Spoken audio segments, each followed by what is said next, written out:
Hello and welcome everyone. This is Type V3 with a review of the Star Wars Black Series 6-inch Sandtrooper.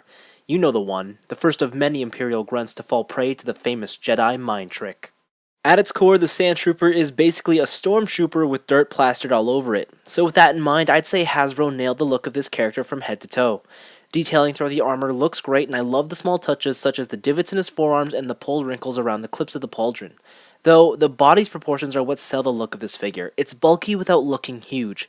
You really get the sense that there is in fact a person underneath all that armor. The paint applications too are very impressive in their own right. The entirety of the figure has been given a dry brush like brown weathered finish. It looks great, with my only gripe being that more of this effect should have been applied to the inner sections of the belt. Of course, the Sandtrooper's helmet is where most of the fine paintwork can be admired. I think it just looks fantastic with its earthy coloration and crisp line work. However, I do have some minor aesthetic issues with this 6-inch figure, and they mostly deal with the joints throughout the body. They're just too clean to fit in with the rest of the look this figure's going for. It's most noticeable in the ankles since they're stark white, but even the jet black undersuit create a contrast in cleanliness. A little scuffing here and there would have definitely helped out. Articulation for this figure is fairly good. There's a ball hinged neck, which is very awesome. Each of the shoulders are on ball hinges, but this armor plating here does restrict any more outward movement. And on this side, that pauldron also restricts it even more. But there is a trick you can do. You can just pull the head off, and you can take this off to give him a more pathetic look, or basic look, and now that arm is equal in terms of articulation.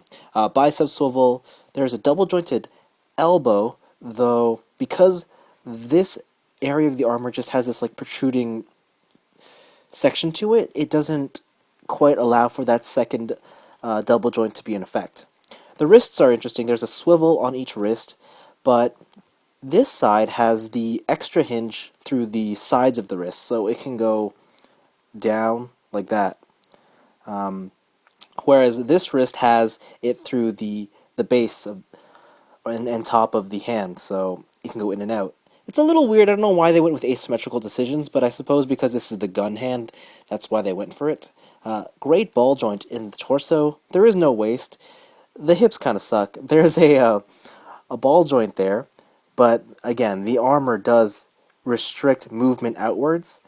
Forwards it kind of sucks, and these kind of block it too. And then especially in the back, because of this is all really hard plastic, so he can't really extend his foot backwards in any sort of way.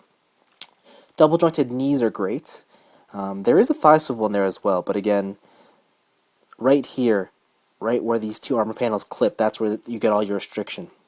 The ankles have a hinge that goes up and down, ankle rocker, but there is no ankle swivel, so that's weird. Articulation, it's good for what it is.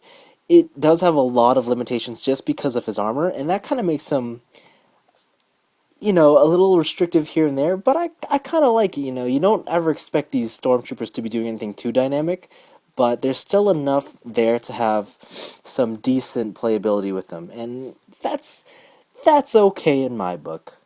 On the weapons front, the Sandtrooper comes packed with a blaster, cannon, and a rifle. All three weapons can be easily held in a figure's hand, and the cannon even comes with a strap to sling around his shoulder. The only drawback to these accessories is their blandness. Because they don't carry a weathered look like the majority of the figure, their bare plastic sticks out like a sore thumb and just comes off as cheap. Also, a lack of options for weapon storage is disappointing as well. Finally, the Sandtrooper comes with a backpack that simply pegs on his back. The sculpted details on this accessory are great, but again, the lack of a weathered paint are disappointing. Still, it makes for an awesome look overall. Now, I like the Star Wars Black Series Sandtrooper a lot, and I mean a lot, but I'll be the first in line to tell you that he's not a perfect figure. Visually, he's stunning to look at, especially for the 6-inch scale. On the other hand, the armor design does cut a lot of playability with articulation, and the final presentation of the accessories could have used a little more effort.